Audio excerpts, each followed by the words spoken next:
साथियों, इस वीडियो के अंदर जो किसान आंदोलन चल रहा है, जिस किसान आंदोलन ने 26 तारीख को पूरे देश में काला दिवस मनाने का आह्वान किया है, इस आंदोलन की जो अंतर्राष्ट्रीय राजनीति की परिस्थिति है, इस आंदोलन का देश में नहीं दुनिया के नीतियों में क्या प्रभाव पड़ेगा, इस महत्वपूर्ण विषय की चर्चा हम इस वीडियो के अंदर करेंगे। साथियों, हमको पहली बात ये समझना है कि जो नई आर्थिक नीतियां हैं, ये नई आर्थिक नीतियां दुनिया के जो साम्राज्यवादी देश हैं, पूंजीवादी देश हैं, उन देशों ने इस नई आर्थिक नीतियों को बनाया और नई आर्थिक नीतियों को बना करके इनका लक्ष्य था तीसरी दुनिया के जो देश हैं, उन देशों पर जो आर्थिक संसाधन हैं, उनके आर्थिक संसाधनों पे कब्जा करना। उसके साथ में इनका दूसरा लक्ष्य था दूसरे देशों की जनता को लूट करके बड़ी संख्या में मुनाफा कमाना। इसलिए नई आर्थिक नीतियों के माध्यम से विश्व बैंक और जो WTO के माध्यम से इन नीतियों को देशों के ऊपर जबरन थोपा गया। पहली बात हमको ये समझना है। इसलिए हमारे देश के अंदर 1991 में ये आर्थिक नीतियां लागू हुई थी और 1991 से निरंतर जो भी सरकारें रही हैं, उन सरकारों ने नई आर्थिक नीतियों को आगे बढ़ाने का काम किया है। ये हमको ध्यान रखना है। अटल बिहारी वाजपेयी की जो सरकार बनी थी, उसके टाइम से ये आर्थिक नीतियां बहुत तेज़ी से हमारे देश में लागू की गई। उसके बाद से कांग्रेस की सरकार ने भी इनको लागू करने की कोशिश की, मगर शुरुआती जो पहली सरकार बनी थी उसमें वामपंथी दलों का समर्थन था, इसलिए इसको ज़्यादा आगे नहीं बढ़ा पाई। उसके बाद से जो अगला कार्यकाल था उसमें और 2014 से नरेंद्र मोदी की सरकार ने इन नीतियों को एक तरफा आगे बढ़ाने का काम किया। इसको भी हमको ध्यान रखना है। इसके आगे बात ये समझना है साथियों कि ये नीतियां बनाई किसने हैं। जो दुनिया के जो साम्राज्यवादी देश हैं, पूंजीवादी देश हैं, उन देशों ने इसको बना करके देशों पर थोपा और थोपने के बाद उनको कहा अपने देश के श्रम कानून ख़त्म करो, अपने देश के अंदर जो आप सब्सिडी देते हो, सुविधाएं देते हो, उसको ख़त्म करो, अपने देश के अंदर सारे सेक्टरों के अंदर देशी विदेशी पूंजीपतियों को आने का रास्ता खोलो। इसी की बात को मान करके नरेंद्र मोदी की सरकार जो दुनिया के देश पूंजीवादी देश कह रहे हैं, उसी हिसाब से हमारे देश में ये बदलाव कर रहे हैं। इसलिए हमको ध्यान रखना है, 2014 से सबसे पहले इन्होंने 100% FDI लेके आए। पहले FDI का विरोध कर रहे थे, 100% FDI खोला। दूसरा इन्होंने सब सेक्टर में सब्सिडी ख़त्म की, सारी सब्सिडी को धीरे धीरे करके ख़त्म किया। सब्सिडी को ख़त्म इसलिए किया ताकि ये देसी विदेशी कंपनियों को बेच सकें, उस पर देसी विदेशी कंपनी का कब्जा करवा सके, इसलिए सब्सिडी को ख़त्म किया। उसके बाद आप देखेंगे कि इन्होंने फिर श्रम कानूनों को ख़त्म किया। श्रम कानूनों को ख़त्म करने का घोषणा 2014 में ही नरेंद्र मोदी ने कर दिया था। श्रम कानून ख़त्म करके जो श्रम को सस्ता किया ताकि जो विदेशी कंपनियां आ रही है, देसी जो कंपनियां, उनको श्रम सस्ता मिले, मजदूर कर्मचारी सस्ते मिले, कम से कम पैसे में काम करने वाले नौजवान उनको मिले, जिसके लिए नरेंद्र मोदी की सरकार ने श्रम कानूनों को ख़त्म किया। काम के घंटे 8 की जगह 12 कर दिए, नौकरी की सुरक्षा ख़त्म कर दी, फिक्स टर्म लेके आ गए, स्थायी नौकरी को ख़त्म कर दिया, ट्रेनिंग अप्रेंटिस का जो लिमिट था वो ख़त्म कर दिया। कितना भी भर्ती कर सकते हैं। आज की तारीख में ट्रेनिंग अप्रेंटिस फिक्स टर्म, ये नौजवान बच्चों से ही कारखाने चल रहे हैं, बहुत कम पैसे में, 8,000, 10,000, 7,000, इतने पैसे में ये बड़ा मैन पावर से बहुत कम पैसों में इनका काम चल रहा। तो श्रम कानून नष्ट किए, मजदूर को, मेहनत कश वर्ग को गुलाम बनाने का काम किया। ये मांग दुनिया की जो अंतर्राष्ट्रीय जो WTO था उनका था, उनके मांग के आधार पर नरेंद्र मोदी की सरकार ने हमारे देश के अंदर ये श्रम कानूनों को ख़त्म किया। आगे देखना है, इन्होंने फुटकर व्यापार में 100% FDI लेके आ गए। पहले FDI का विरोध कर रहे थे, बहुत विरोध किया। नरेंद्र मोदी के वीडियो हैं, पूरे भारतीय जनता पार्टी के नेताओं के वीडियो आज भी अवेलेबल है, जो पहले विरोध कर रहे थे, जैसी सरकार में आए 100% FDI लेके आए। फुटकर व्यापार में इन्होंने मल्टीनेशनल बहुत सारी बड़ी बड़ी कॉर्पोरेट्स कंपनियों का रास्ता खोल दिया। हमारे देश में बड़ी बड़ी मल्टीनेशनल कंपनी आ गई जो फुटकर व्यापार सेक्टर में बड़ा बिजनेस कर रही हैं और बड़ा मुनाफा कमा रही हैं।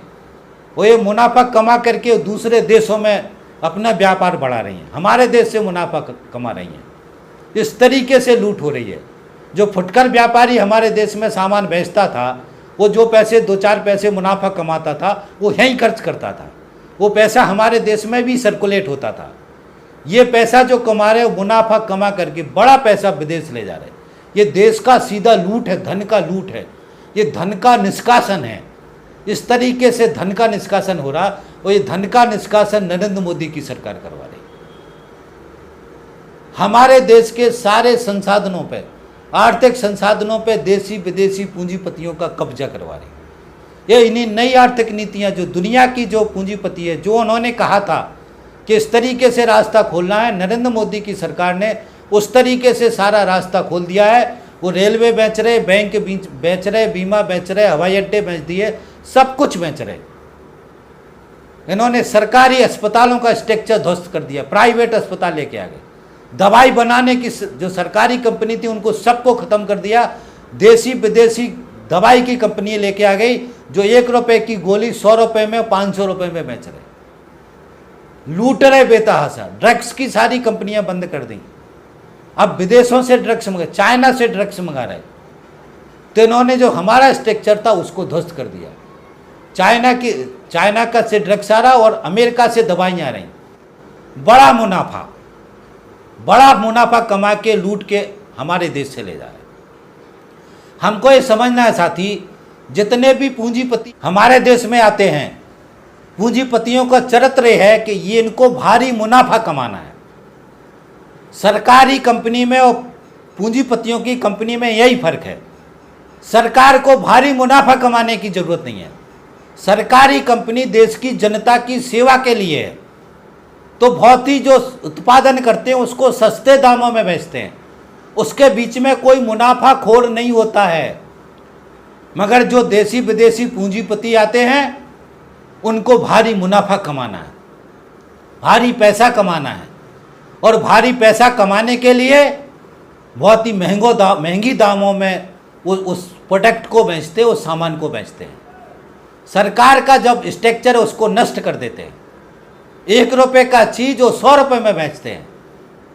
इतना भारी धन लूटते हैं, और धन लूट करके हमारे देश से दुनिया के दूसरे देशों में ले जाते हैं, और दुनिया के दूसरे देशों में कारखाने लगाते हैं। ये धन निष्कासन की थ्योरी है। इसी तरीके से अंग्रेजों ने हमारे देश का धन का निष्कासन किया था। जिस तरीके से अंग्रेजों ने धन का निष्कासन किया था, उसी तरीके से आज ये देसी विदेशी पूंजीपति हमारे देश का धन का निष्कासन कर रहे हैं। अंग्रेजों के समय से ज़्यादा धन का निष्कासन आज के समय में हो रहा है। और ये धन का निष्कासन, ये राष्ट्रवादी सरकार, देशभक्त सरकार, ये राष्ट्रीय भावना वाली सरकार, नरेंद्र मोदी की भारतीय जनता पार्टी की आरएसएस की सरकार करवा रही है। ये हमको समझने की ज़रूरत है। तो हमको ये समझना है साथियों कि ये जो दुनिया का नीतियाँ था, उस दुनिया की नीतियों को नरेंद्र मोदी की सरकार ने हमारे देश के ऊपर जबरन थोप दिया। इन नीतियों को जनता ने नहीं मांगा। इस श्रम कानून को ख़त्म करने के लिए श्रमिकों ने नहीं कहा, देश के नौजवान ने नहीं कहा, देश के जनता ने नहीं कहा। श्रम कानूनों को ख़त्म इसलिए किया गया कि पूंजीपतियों की तिजोरी भरनी थी। इसी तरीके से जो कृषि कानून है, इस कृषि कानून को किसान के संगठनों ने नहीं मांगा। किसानों ने कभी नहीं कहा कि इस तरीके के कानून लाओ। किसान शुरू से इस तरीके के कानूनों के विरोध में थे।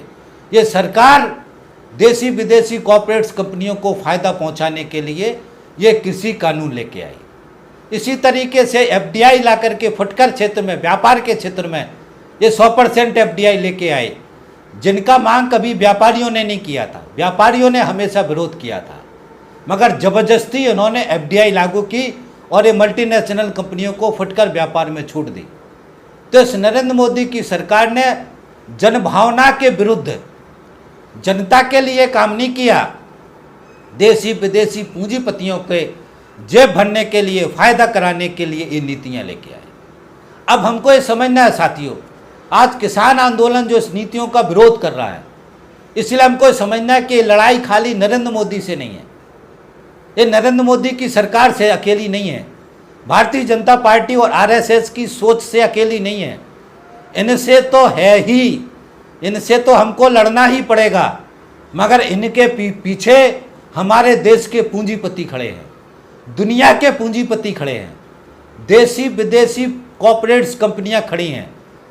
ये हमको समझना है। इसलिए लड़ाई आसान नहीं होगी, ये लड़ाई देश की जनता और देसी विदेशी कॉर्पोरेट्स कंपनियों के बीच में हो रही है। नरेंद्र मोदी की भूमिका शिखंडी की तरह है। ये शब्द अच्छा नहीं है मगर मैं इसका इस्तेमाल कर रहा हूँ। शिखंडी की तरह के हमारे इतिहास में शिखंडी का जो चरित्र है वो बीच में आ जाते थे बचाने के लिए। तो आज की तारीख में पूंजीपतियों से जो सीधी लड़ाई हो रही, उसमें बीच में नरेंद्र मोदी और नरेंद्र मोदी की सरकार आ जा रही। इसलिए हमको ये समझना है साथियों कि ये लड़ाई इतनी आसान नहीं है। किसानों का संघर्ष जीतने का मतलब है कि साम्राज्यवादी ताकतें हैं दुनिया की, उनको हराना, उनको पीछे हटाना, उनकी नीतियों को अस्वीकार करना जो बहुत ही ताकतवर हैं। हम इसका मतलब ये हुआ कि मेहनत कश वर्ग का जो लड़ाई है, मजबूत है, संघर्ष है, उसको मजबूत करना।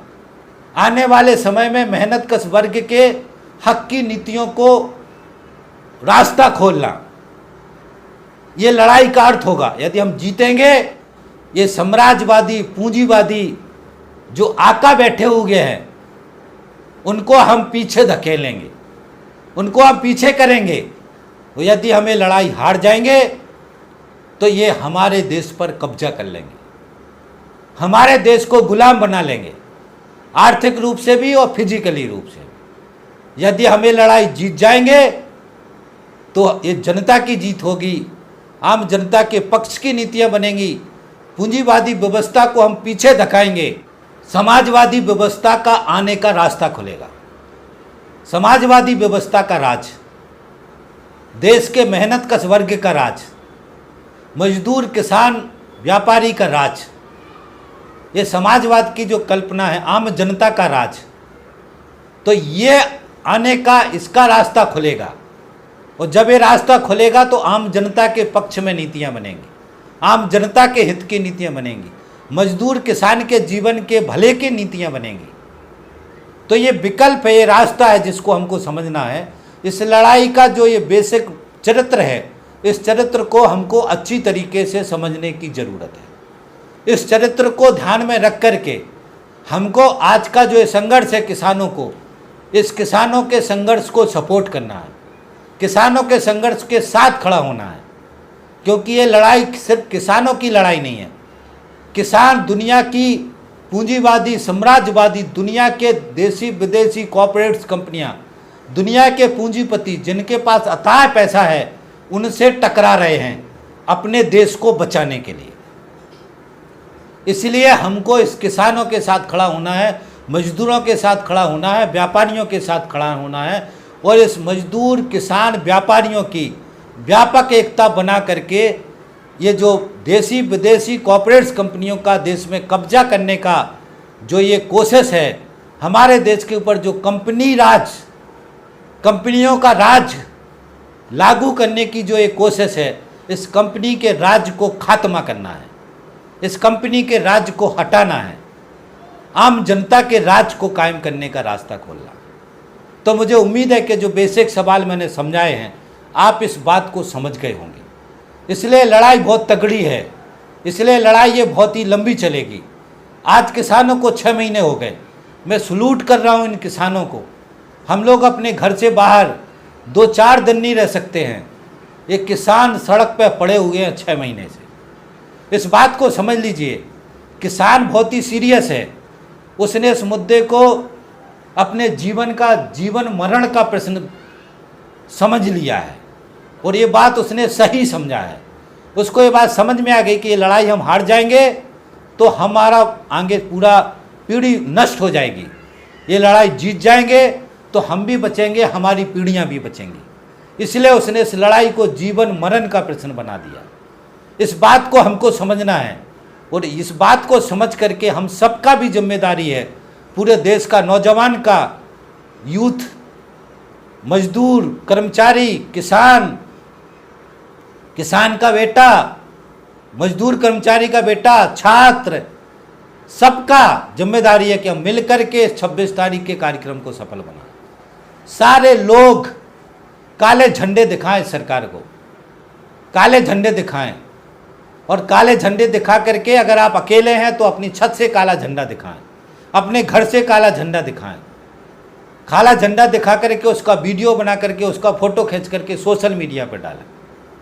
जिस तरीके से नरेंद्र मोदी के कहने पर थाली बजाई थी, जिस तरीके से दिया जलाए थे, आज इस किसानों के कहने पर काले झंडे दिखाओ। नरेंद्र मोदी ने हमको बेवकूफ़ बनाया था, नरेंद्र मोदी ने हमको मूर्ख बनाया था, मगर किसान हमारे जीवन को बचाने के लिए काला झंडा दिखाने का कॉल किए हैं। इसलिए हमको अपने जीवन को बचाने के लिए, अपने बच्चों के जीवन को बचाने के लिए, आने वाली नस्लों को बचाने के लिए इस काले झंडे को दिखाना है साथियों। अब मुझे उम्मीद है कि आप इस बात को समझेंगे और 26 तारीख को ज़्यादा से ज़्यादा संख्या में इस आंदोलन में शामिल होंगे। और आपसे एक निवेदन और कर रहा हूँ कि इस वीडियो को, इस जानकारी को, मैंने 3-4 वीडियो आगे और डले हैं मेरे चैनल पे, इन 3-4 वीडियो को ज़्यादा से ज़्यादा शेयर करवाएं। 26 तारीख के पहले देश के हर यूथ तक, हर नागरिक तक इस वीडियो को पहुंचाने में सहयोग करें, ताकि ये जानकारी सही तरीके से हर आदमी के पास पहुंच सके और इस सरकार के गलत चरित्र को समझ सके। तो करोड़ों लोगों को शेयर करवाने में सहयोग करें। हमारे चैनल की प्ले लिस्ट में जाएं, प्ले लिस्ट में किसान आंदोलन का एक फोल्डर है और भी बहुत सारे फोल्डर्स में बहुत सारे वीडियो हैं, सारे नीतिगत सवालों पर चर्चा है। तो उन सारे वीडियो को सुने, जो भी वीडियो आपको अच्छे लगते हैं उनको फिर ज़्यादा से ज़्यादा शेयर करवाने में सहयोग करें। अंत में निवेदन है कि हमारे चैनल को सब्सक्राइब कर लें, घंटी दबा दें, ताकि कोई सा भी वीडियो जैसी हम डालें उसका नोटिफिकेशन आपको मिले और आप उस वीडियो को सुन सकें और ज़्यादा से ज़्यादा जनता में शेयर करवा सकें। तो आप सहयोग करेंगे, इसी आशा उम्मीद के साथ मैं अपनी बात खत्म करता हूँ। थैंक यू साथी, धन्यवाद, थैंक्स। मिलते हैं अगले वीडियो।